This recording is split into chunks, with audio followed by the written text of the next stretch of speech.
we had a lot of Liatris, spicata, and when plants die, you can't just, it's good to think about why they died, and so I think there's a multiple different reasonings here.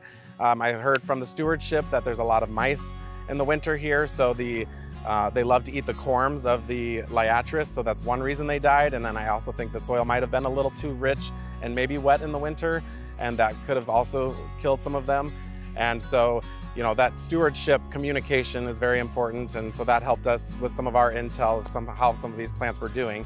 So now we're going to talk about some of our favorite standout plants that we've used. One of them is this Agastache, and the Agastache is so beautiful and has an amazing pollinator attraction that's nonstop with bees and all of the insects just buzzing around it. And it's fun entertainment to see all of that happening here. And then another one and a couple of my favorite perennials that are never used in gardens that I would like more people to start asking for are Lithorum elatum. Lithorum has a really bad name, and it grows in all of the ditches, but this Lithorum elatum is really gorgeous and blooms in the summer, and it likes to grow in swaths and medium to wet soil. And I just absolutely love the hot pink, and has a great orange-red fall color. And then another one is Sanguisorba canadensis, a native Sanguisorba. Those are usually thought of as Asian plants, but this native one is so beautiful, and it's got really gorgeous basal foliage, and then these beautiful candelabra white flowers that are poking up out of grasses, out of other perennials, and that's just such a beautiful plant, and I hope to see people using more of. Yeah, and then a few I would highlight.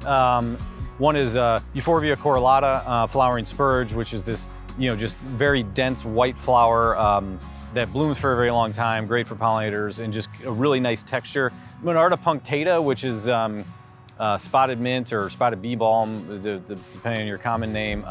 So it's a Monarda, it's a mint, but it's got these stacked flowers that have kind of whitish pink spikes coming out. It's really interesting. And then Silene, a royal catchfly. It's got that kind of cardinal flower color, but it's a little more sparse and kind of sprinkled in with all the different textures. I think it's done really well. It's not something we put on a large scale, but little splashes of it here and there have been really nice. Yeah, we just saw a hummingbird on one, and it just is always so beautiful to see, and kind of, sets itself out from all the other plants.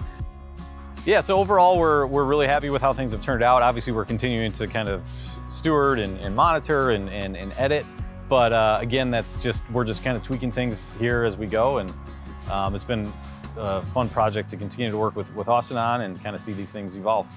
Thank you, everybody. It's been fun sharing all of our findings of the gardens with you, and we look forward to sharing more with you in the future. And if you want to learn more, go to the Midwest website and check it out.